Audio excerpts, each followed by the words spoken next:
So you were arrested in 1965. I'm just kidding. Great intro. That's how we start this podcast. Okay, all right, Woo, Hannah. sweating. Is my head shiny? All right, Hannah. There we go. Whoever's editing the podcast, it starts now. Welcome to another episode of Never Been Promoted, where we unleash your entrepreneur. That's right. We learn from other founders, entrepreneurs, smarter people than me, which is the bar's pretty low there for myself, but that's kind of self-deprecating. I'm pretty smart, actually, but you actually are smarter. I'm joined today by Hunter. I'm going to say it Hodnett. It's Hodnett. Hunter, how are you? I'm doing well. How are you, Thomas? I'm very good. Thank you. I know you're very busy being all technical and stuff at Chipp.ai. But, you know, I know I made you fill out all this stuff, and I know you guys are a payment platform for AI apps. But could you just do the pitch? Because I was trying to read it, and I don't know how to read. So I really wanted you to do it. No, tell us about Chipp.ai and what you guys are solving for the world. Yeah, absolutely. So everybody's probably familiar with the advent of generative AI. There's ChatGPT, there's Midjourney, all these cool apps coming out that use AI.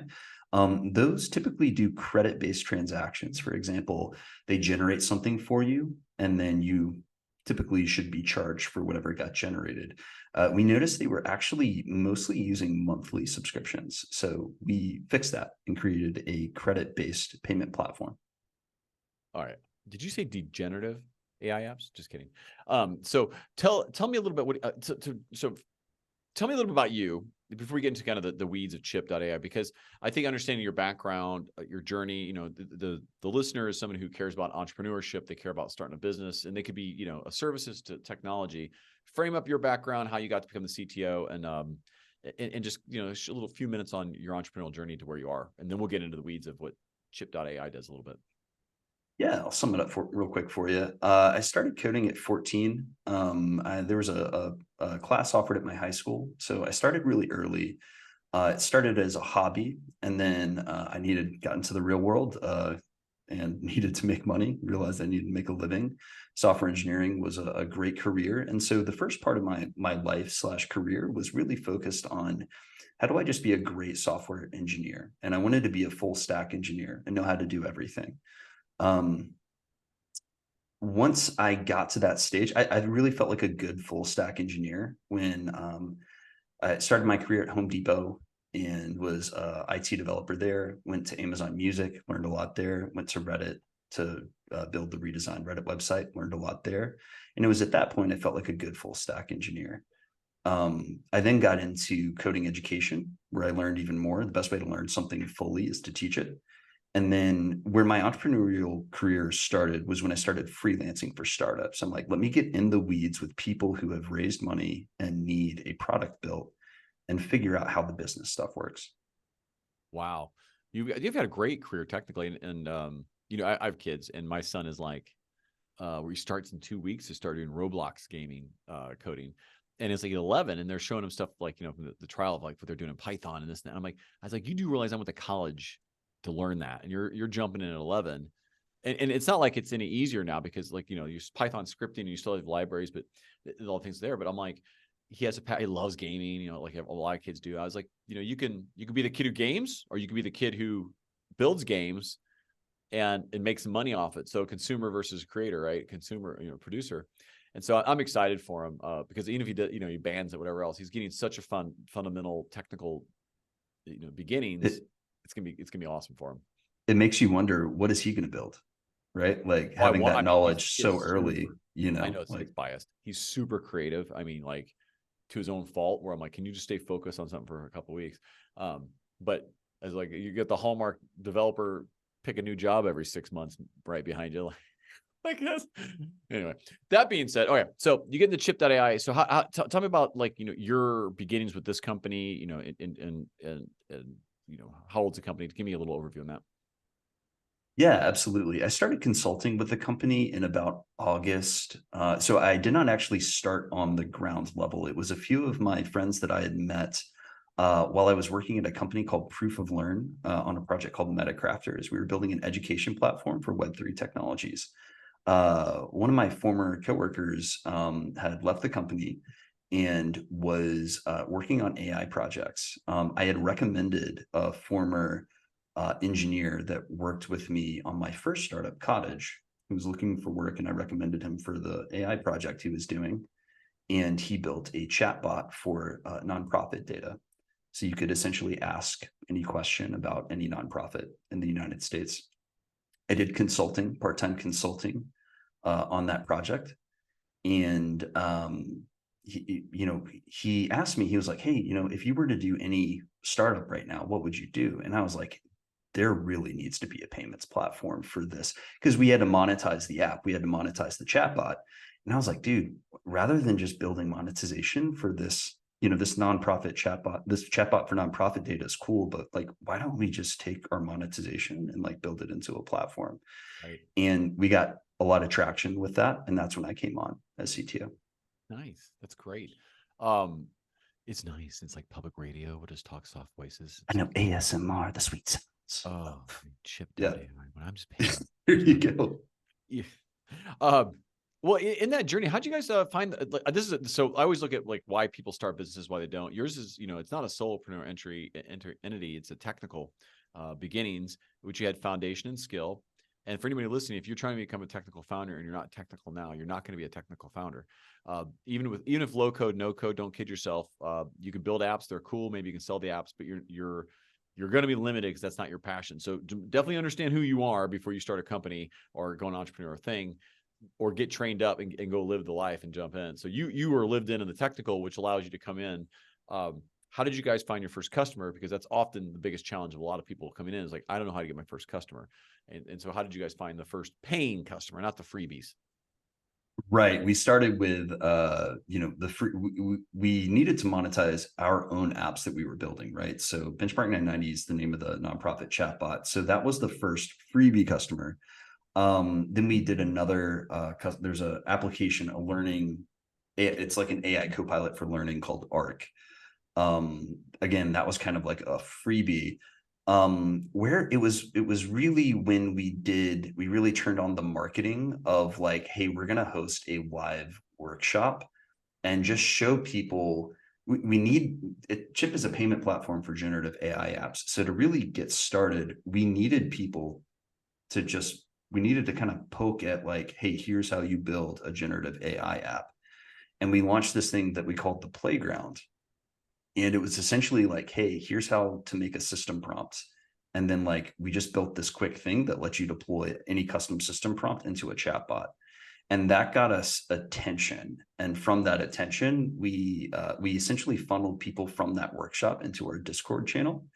And then we were able to help people onboard onto we did white glove onboarding where we're like, here's how you integrate with our API. And that got us our first customers. For all you over 40, just go ahead and hang up now. You heard the words Discord and a bunch of other things. Yeah. I have no idea what they are. Bunch of nerd words. And right now, I'm telling you, you can just go. It's fine. I get it. Okay, stay. Well, along that journey, all right. So you get the customer, you're moving. You guys fast forward. You're about to do a round, I think. Are you closing a round coming this year, or we're don't want to talk too much about it on a public medium, but yes, we are looking to close another true seed round very soon. And I get, don't disclose anything, but the point is you're raising money. You're in that stage now that you're a seed, I guess it would be some kind of pre-seed to come around. Looking beyond just angel and friends and family, you're looking at maybe more venture or private, institutional funding, which is fantastic. Congratulations for you on that. Go back. So let's give some advice to technical founders, right? Or technical people with technical backgrounds who want to have that idea. What are 3 things you wish you would have known now that you're a few years into it? I think humility is the number one. So it's this weird, very difficult combination of having humility, but also persistence, right? I think early in my career, I wanted to kind of overcompensate for what I didn't know. And it kind of made me a little aggressive and like egotistical. And that really closed a lot of doors for me. And then when I kind of like started engaging the entrepreneurial process with more humility and being like, listen, I don't know this thing. I'm going to tell people that I don't know this thing, but I'm going to be relentless in my pursuit of learning about this thing. And it's kind of what a lot of people sum up as like grit.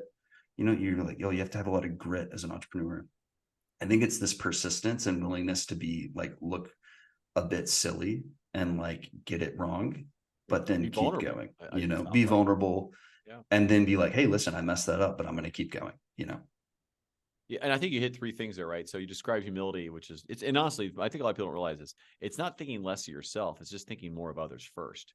Yeah. And I think the humility piece of being vulnerable, that I don't know everything. I mean, I knew so much more in my 20s than I do now. I don't know about Right. you. I knew That's how it so. I mean, goes. I don't know where all that knowledge went. Holy crap! I would get dumber and dumber every year. And and the last, the resilience. You're talking about, like that is the humility is a part of it. I think it's how you survive resilience, and or how you survive is through resilience and having humility. But you get ahead a key thing, always be learning. And so if I, in the book, the Never Been Promoted book, it's those, I have chapters on each one of those things in detail, because they are so core to what you should know, that if you can go in with humility, and you already have resilience, and you have some vulnerability, and vulnerability is a good thing to have, because and you have the right environments, you're going to be massively successful. Because who do you want to work with? The egotistical, asshole, or the person who thinks of others, asks good questions, tries to learn, tries to understand? Yeah. People want to open doors for you. Right. Yeah. Or just don't want to shove it on your face. Let's just Right. Yeah. That's book 2, Asked to Leave. So and so I love that. And maybe, the follow-up question that I try to get to is, what are 3 things you shouldn't have done? And I'm looking for humor here. You're giving me content for the next book. Yeah. I know. I know you want humor, but it's really It not is not funny. humor. So listen, so it can be very dark humor if this is how I Yeah. like, I'm fine with that Like, too. I shouldn't have been a CEO. Like, I tried to be a CEO of my first company, and it was like I did it via my personal funds. Like, I self-funded my first company. And I just was not a CEO. I'm a technical co-founder, and I had the right co-founder. Like, I had the right co-founder who should have been CEO, but I just I didn't have the humility to step aside. It was a huge mistake, because that company, Cottage, could have been wildly successful. But yeah, that was a big mistake. Not meeting my wife earlier, I don't know, like that. You can't Like, do that one. I Listen, can't do that we'd all one. benefit from those who we said yes to. Heather, as you're listening to this, know that I said that. Happy anniversary. Oh, Heather, by the way, this is Sexy Voice Guy. I want Yeah. to just talk so nicely about you. And he wrote you a song he's going to play for you later. Yeah, our anniversary is on Sunday, so I had to throw that in. It's not going to go out to next year probably on this, but that's okay. Right. You can play Okay. for it every Well, year. I'll let her know I said it. So the second thing I heard was meet better people in your life. Okay. Yes, definitely. What was we're on that? Wait, that's not what you should do. It's what you should not do. You should not meet bad people. I don't know. Yeah, no, the thing I did initially is I kind of wanted to be the king of my own castle, right? And I didn't want anyone who had skills that could like threaten mine, right? Versus surrounding myself with people who were better than me. Well, now you're ready for being a CEO. Right. Well, yeah, no, like, we're going to be hiring for a VP of engineering, and I'm looking at like I'm trying to reach out to like former bosses and be like, listen, your career's way further than mine, but like, could we work together? Stuff like Well, that. yeah, well, listen, agreed. And things you shouldn't do, right, is you're tying back to it. Like, did you have anything else like, hey, don't cuss out your boss or anything? Don't have an emotional outburst. Like, it's Oh, not like, if you think it would feel really good to say something, don't say that thing. Like, tweet it. yeah, just tweet it and put it out there forever on the internet. So yeah, I did that a few times, and I'm like, dang, like, that was not like, I destroyed that relationship because I said that thing, like, it's just never worth it. I think Dave Chappelle covered that, like, when keeping it real went wrong. Yeah, yeah, I love this. Yeah. Man, the Wu-Tang. Anyway, so Right. I love Yeah. that. If those who aren't following that reference, once again, if you're over 40, it's okay just to hang up at this point. If you have seen it, Google it. It's really good. Let's go back to that, not being the CEO. So it's funny because, like, I'm a CEO, and I know I'm better at sales. I'm better at interactions and talking. I wish I had the skill set to be a technical founder. And I think one thing people should really realize, some of those people who lead and become unicorns, there's a lot of attention put on the founder and other people, and they may have been technical in the beginning, but they share a very rare skill of being highly technical and a CEO type or an outward marketing type, but they don't do it all. And they all struggle with that. What's my role in my own company? Here's the end of the day. If you own most of the shares, don't care how it gets done. So if you're the one that's going to be really kind of in control, but you need to let go to let people do it.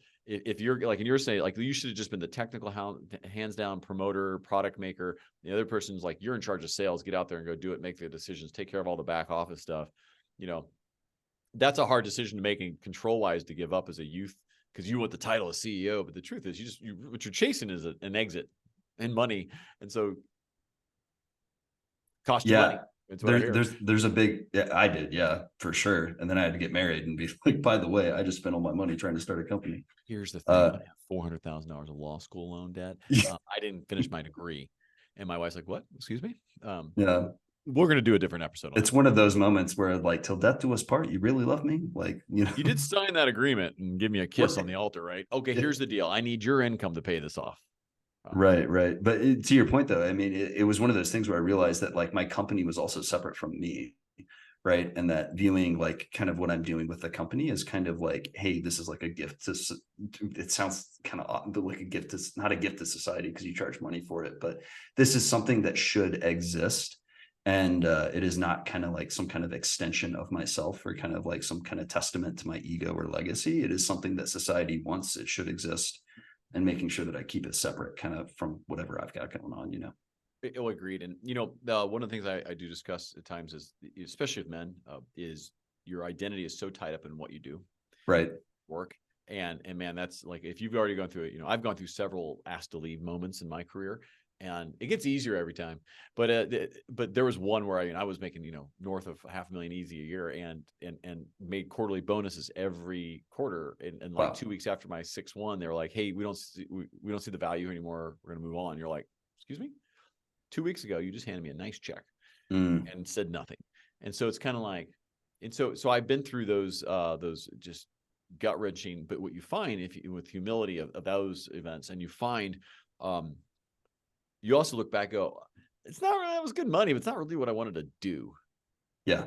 And that's a weird, when you hit like your career, like, I was chief innovation officer of a $1 billion services company, right? I was like, man, that's what I don't want to be a CEO. I just wanted to be like this disruptor, innovator. And I get in and I'm like, no one here really wants me to be that. Like, I like, it sounds great on paper. But I got to tell you, it was like that. Anyway, so the point that you made that you shouldn't have been CEO, you look back and you're like, I should have stayed in my swim lane of what I did really, really well. And I would have been hyper successful the way I thought I would. Yeah. And that's something you're like, I shouldn't have done that. And I wish I would have known that. Yeah. And it'd be hard to do it now because you got to look at, so the next question is like, you're looking forward. What are you doing right now that you're going to look back and go, like, damn it, shouldn't have done that? I think just being just like team culture. I think it's so tempting when you're doing something as hard as a startup to treat it like a family. But what a startup is a sports team, and you have to hold everyone you're working with to a very high standard of execution. And I think I have a big heart and I have a lot of empathy, and I want to be like, let's all just be a big family and pay everyone everything. But like you really, because we're in the process of building the team up. And so we're having to, figure out who we want to hire, what kind of people we want to hire. And there's part of me that wants to look at like every best friend I've ever had and be like, oh yeah, like regardless of your technical ability, like come on in. And I think where I am growing right now, my growth edge is like, I need the absolute best person in this role. Listen, during these things, this is where I get my content for my posts. So thank you very much. I'll give you credit for it. Startup is like a sports team. I see a great image. It is. You own that sports team, and you got to allow your players to play and coach when you need a coach. And when you got one that's okay, but you got another player that can do much better, and it's starting to lose value, you're gonna have to make sometimes hard decisions. Doesn't mean you just don't stay friends. Doesn't mean you're there. And I get that. And that's the thing that I think a lot of people should take away is that companies don't care about you. They don't. Because it's not a thing, it's a person. Some people might care about you, but they really care about keeping their own job. So when you become a founder, you got to understand that you don't have to have that attitude that I don't care about you, but I do have to make sure you're held accountable, because you can afford no mistakes early like that. You can't hire bad early. You can afford it later. It's not good, but you can afford it. Early stages, you got to get the right players, right moments, or you have no chance. Your first 10 are the most critical. Yeah, agreed. Yeah. No, and we're a smaller company, and as an agency, right, is instantly relevant. But even like, I see as we've gotten past 10, we're out 20 some people. We 4-day work week. Don't quite, you're here for value, not time. Like the things that, but if you fail, if you can't follow a simple process and you can't execute, you get very few chances to redeem yourself before you're gone. So because we don't have time to mess with. I think of it like a soccer team versus, because the big mistake when people hear like a competitive sports team culture is they start acting like marathon runners and they start trying to beat the person next to them. Whereas it needs to be, I'm biased to this because I played soccer in high school, but you need to be like supporting each other, but like in competition with whoever is external to the company, not each other, but it's still like a sports team, Yeah. And also know there's a guy on the bench ready to take your job, just so you know. Right. Yeah. Yeah. Don't break your ankle. Okay. Yeah. The red card analogy could work there too. Let's go. Do you have any mentoring? Do you seek mentors, coaching as part of your strategy moving forward? I do. Most of it is in my personal life rather than career wise. I think as we grow as a company, I will probably be seeking executive coaching, especially as the team gets bigger. Obviously, my purview is the engineering team. So I think as I need to grow quicker and quicker, and I can't just like read a book to know what I need to know, I probably will be pursuing some executive coaching. Yeah, and I recommend it for anybody, but it's also not what you are doing, it's also what you need to become. So I think having your foresight that's saying, hey, I need to become not just the engineering lead, I have to become a marketer on technical stages. I need to be able to do TED Talks. I got to, whatever it is. So it's finding the right coaching for what you're going to become beyond just what you're solving today. So I think there's definitely that. Let's go to, listen, before we go hot seat. I feel like I should sing a Nelly song. Hot seat. No, it's not the strong one. I grew up in St. Louis, so I feel like quoting Nelly just, Yeah. This episode is not sponsored by Chipp.ai. So go ahead and tell us what Chipp.ai would say if they had sponsored the show. Wow. If I knew I was going to get blasted like this, I probably would have sponsored the episode. You have a free spot right here. It's a Chipp.ai, CHIPP.ai. Don't forget the extra P. It's important to P.ai. Chipp, 2 B's. .ai. All right, let's hear the sponsorship plug. Don't leave. This will be funny, I promise. It better be funny. Go ahead. Oh, sponsorship plug. Chipp.ai, the easiest pay-per-use payments for generative AI apps you've ever seen. Go to Chipp, C-I-H, I can't even spell it correctly, CHIPP.ai. Join us in Discord, and we'll see you there. Join him in Discord if you can figure out Discord. I like how if you're listening to this, you don't see this. He picked up the mic and got it really close. So he was trying to do like the sexy voice guy, like, yes, if you want to go Chipp.ai in my Discord channel. That's right. Turn on my radio voice. Did you hear that 30-second ad without being an ad? It's great. All right, hot seat. I'm using the data in the following segment, not only to educate our entrepreneurs of technologies they should be using, so I can find sponsorships for the show eventually. Here we go. Favorite calendar scheduling technology? Oh, Calendly. Easy. As an Atlanta Tech Village company, we're part of Atlanta Tech Village. They came out of there. They graduated out of there. That's awesome. No way. Yeah. They're amazing. Yeah. They're a fantastic. I also know Atlanta Tech Village. I spent a lot of time. I used to live in Atlanta. Yeah, that's so cool to know that they came out of there. Wow. Yeah, great product. That was a plug for ATV, who needs a sponsor in the future. So there's a lot of choices in Atlanta for your technology. Atlanta Tech Village is where I would go. They did not sponsor the show either. Favorite CRM? Favorite CRM is probably Notion. Notion? I know you would expect me to say like HubSpot, but Notion. It's so easy to just like take the CRM template and then it's where we store our documents anyways. Nice. Okay. Very good. What's your favorite business book? Favorite business book? Wow, that is a really good one. Gosh, there's so many. My favorite, Levers by Amos, and he's the managing director of Techstars Austin. I actually got to see essentially the way they run the at least at the time I was sitting in on it. They run the cohort basically based on what he put in the book, and he starts it with like, hey, there's a group of people who just like wake up every morning and get to decide what they want to work on in their business, and their business produces money. And he's like, you can have this type of life and I'll give you like the mathematical formula to create it. So it's like, yeah, it's like very like, hey, like you can turn your business into a math equation. Yep. And it is. Yeah. I can do a whole show on that. Probably should. Yeah. What's your favorite quote? Favorite quote? This is it's probably religious. It's That's probably fine. what Jesus, my yoke is easy, my burden is light. I think I kind of chant that to myself like during the day Do you when whip I'm having a yourself bunch. as you say it? I'm not like the Angels and demons? self-flagellating, like, yeah, no monks. But like when, when there's difficult conversations to be had, which, you can have quite a bit as a startup. It's like my burden is easy, my yoke is easy, my burden is light. I'm Yeah. like, get me through this, It's so. interesting. So of the 50 chapters I have, I started a faith journey not probably like 2 years ago. I quote Andy Stanley, which is a big church here in the Southeast from North Point, and he's the last chapter of Have Some Faith. And so Hmm. in a perfect world, I'll get him to do my forward on the book. But I get it a little bit. Mine actually for a startup would be in the beginning. I Yeah, get it. Star Wars quote. Or do or do not, it's Yoda. But that was I Yeah. like it. Religious is good. Uh, so on LinkedIn, who's your kind of a favorite up and coming person you're following? Favorite up and coming person I'm following is actually my ex co-founder from Cottage. He's the guy who should have been CEO of Cottage. His name is Neil Granberry. He's posting a lot of really good content. He has a new venture called Venturous, where he connects um, venture capital with startup founders that are outside of like the main coastal cities. There's a lot of really good founders in cities that don't get a lot of attention, and he's doing a really great job creating like a deal flow mechanism Nice. between venture capital and startup founders. But he posts a lot of really good LinkedIn content.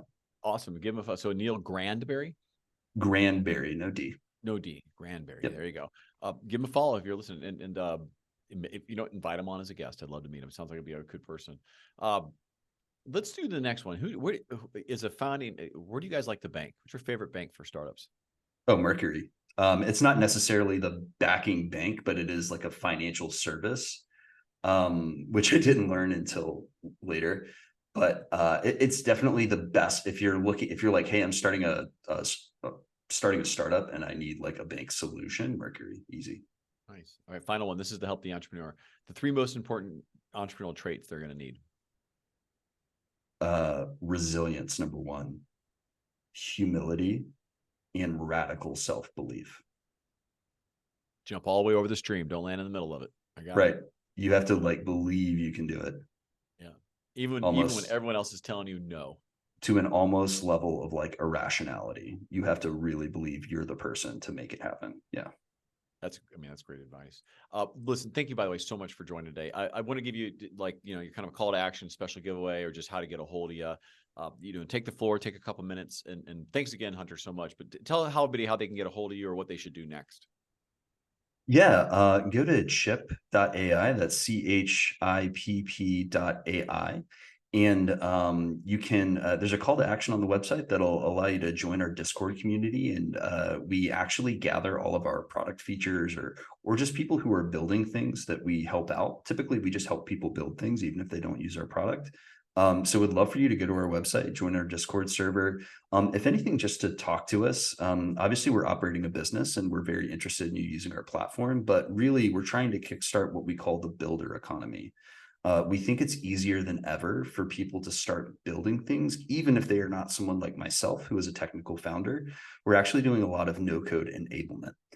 So we're launching a lot of Bubble plugins, a lot of softer plugins, Zapier plugins. We think the entrepreneurial spirit should be enabled, even if someone does not have technical skills. So if you are that type of person, we would love to chat with you, talk with you, and help you out no matter where you're at in your journey. Once again, Chipp.ai did not sponsor this show. That is right, but They now should I'm have. regretting it.